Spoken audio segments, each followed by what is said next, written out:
我好多時候我都會好執着於你中意嘅係幕前嘅我啊，定係真係了解咗之後平時嘅我啊？係你要透過問題睇呢個本質，你要諗嘅唔係大家淨係中意嗰個幕前嘅你要諗嘅其實係咪自己已經唔想再做幕前？正確嘅嗰個問題係擔心失去先會咁樣。係啦，而唔係你討厭人哋因為幕前而中意你咯。當如果你有呢個疑惑嘅時候，如果你對自己嘅價值唔夠認同嘅時候，你一定要記住，你嘅所有價值都係你㗎啦，已經係你㗎啦，你唔需要去諗咋。如果我唔係，係啊，因為你已經係啦嘛，你已經達到咗啦嘛，所以你唔好諗你如果失去擁有嘅嘢已經係屬於你㗎啦，你唔會失去㗎啦，你已經係一個擁有幕前幕後嘅一個整體嚟㗎啦。喺我入咗呢一行，一個係好靚嘅行業，更加需要成為一個好 elegant 嘅、好優雅嘅美貌與智慧並重。我覺得呢個充滿住優雅活力、正向嘅人實在太美好啦。咁但係呢個我都好美好咯。所有人覺得我有反差嘅時候，我都會話幕前嗰個係我，幕後嗰個都係我，而我超中意呢兩個人。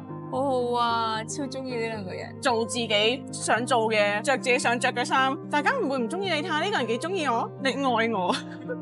佢打破咗太多生活中嘅規矩。